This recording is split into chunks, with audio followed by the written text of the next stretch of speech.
Jain friends, so next topic the military and democracy in Pakistan. तो दोस्तों जो अब अगला टॉपिक है वो है पाकिस्तान में सेना और लोकतंत्र। After Pakistan framed its constitution, General Ayub Khan took over the administration of the country and soon got himself elected। तो पाकिस्तान में पहले संविधान बनने के बाद देश के शासन की बागडोर जनरल अयूब खान ने अपने हाथों में ले ली और जल्दी ही अपना निर्वाचन भी करा लिया।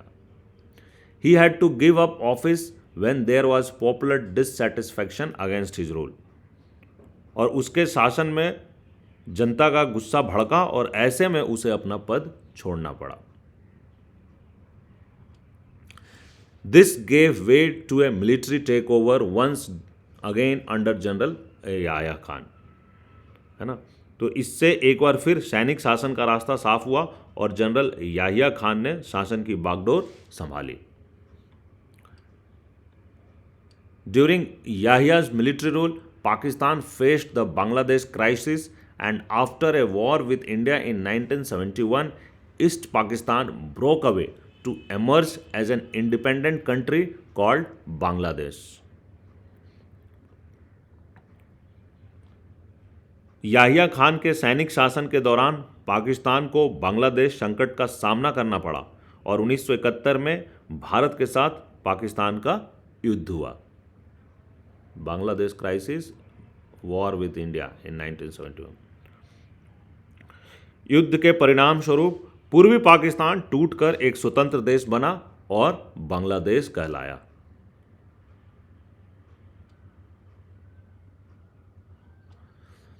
After this, an elected government under the leadership of Zulfikar Ali Bhutto came to power in Pakistan from 1971 to 1977। तो इसके बाद पाकिस्तान में जुल्फ़िकार अली भुट्टो के नेतृत्व में एक निर्वाचित सरकार बनी जो 1971 से 1977 तक कायम रही। The Bhutto government was removed by general Zia ul Haq in 1977। तो 1977 में जनरल जिया उल हक ने इस सरकार को गिरा दिया।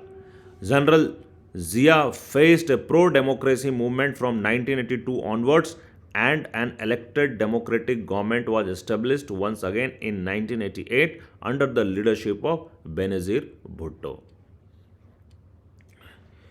तो 1977 में जनरल जिया उल हक ने इस सरकार को गिरा दिया था और 1982 के बाद जनरल जिया उल हक को लोकतंत्र समर्थक आंदोलन का सामना करना पड़ा, है ना। और 1988 में एक बार फिर बेनज़ीर भुट्टो के नेतृत्व में लोकतांत्रिक सरकार बनी। In this period that followed Pakistani politics centered around the competition between her party, the Pakistan People's Party, and the Muslim League। तो इस समय जो है, इस दौरान, है ना, वहाँ की जो पार्टी थी पाकिस्तान में, इसके बाद की जो उस समय की जो राजनीति थी और बेनज़ीर भुट्टो की जो पाकिस्तान पीपल्स पार्टी थी और मुस्लिम लीग के आपसी कंपटीशन के इर्द गिर्द ही घूमती रही। This phase of elective democracy lasted till 1999 when the army stepped in again and general Pervez Musharraf removed prime minister Nawaz Sharif.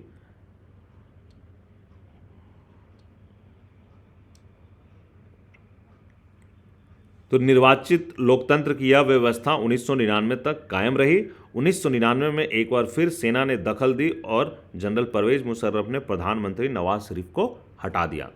In 2001 general Musharraf got himself elected as president और 2001 में परवेज मुशर्रफ ने अपना निर्वाचन राष्ट्रपति के रूप में करवाया। Pakistan continued to be ruled by the army though the army rulers have held some elections to give their rule a democratic image. तो पाकिस्तान पर सेना की हुकूमत थी और सैनिक शासकों ने अपना शासन को लोकतांत्रिक जताने के लिए चुनाव कराए हैं। Since 2008 democratically elected leaders have been ruling Pakistan. 2008 से पाकिस्तान में लोकतांत्रिक तरीके से चुने हुए नेता का शासन कर रहे हैं।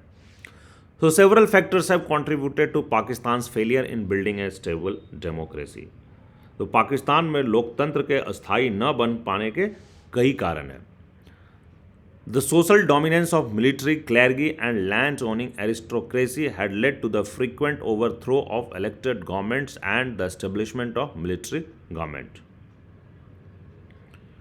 यहाँ सेना, धर्मगुरु और भूस्वामी अभिजनों का सामाजिक दबदबा है। इसकी वजह से कई बार निर्वाचित सरकारों को गिराकर सैनिक शासन कायम हुआ। Pakistan's conflict with India has made the pro-military groups more powerful. तो पाकिस्तान की भारत के साथ तनातनी रहती है और इस वजह से सेना समर्थक समूह ज़्यादा मजबूत है।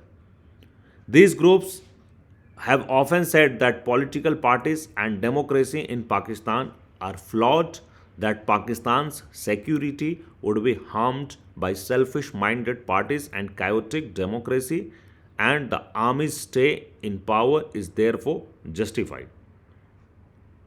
तो जो ये सेना समर्थक समूह है, ये अक्सर दलील देते हैं कि पाकिस्तान के राजनीतिक दलों और लोकतंत्र में खोट है।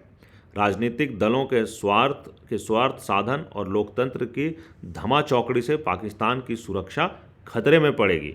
इस तरह ये ताकतें सैनिक शासन को जायज़ ठहराती है।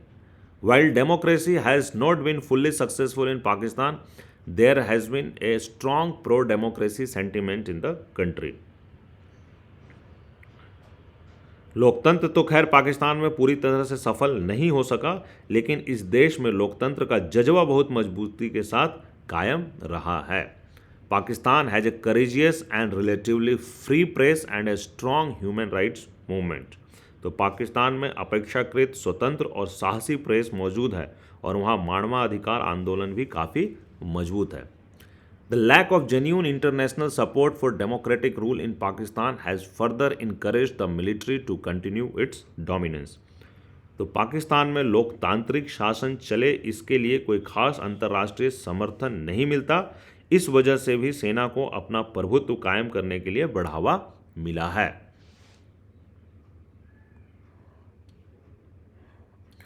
The United States and other Western countries have encouraged the military's authoritarian rule in the past for their own reasons. तो पाकिस्तान में जो अमेरिका तथा अन्य पश्चिमी देशों ने अपने अपने स्वार्थों से गुजरे वक्त में पाकिस्तान में सैनिक शासन को बढ़ावा दिया है।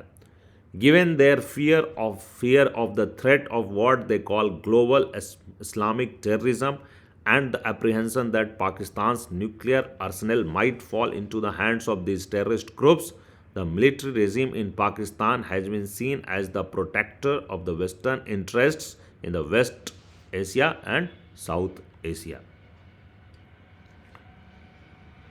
So इन देशों को उस आतंकवाद से डर लगता है जिसे ये देश विश्वव्यापी इस्लामिक आतंकवाद कहते हैं। इन देशों को यह भी डर लग सकता है, इन देशों मतलब अमेरिका एंड वेस्टर्न कंट्रीज़ को यह भी डर सताता है कि पाकिस्तान के परमाणु हथियार कहीं इन आतंकवादी समूहों के हाथ न लग जाएं। इन बातों के मद्देनज़र पाकिस्तान को यह देश पश्चिम तथा दक्षिण एशिया में पश्चिमी हितों का रखवाला मानते हैं। तो ये टॉपिक यहाँ पे समाप्त होता है दोस्तों।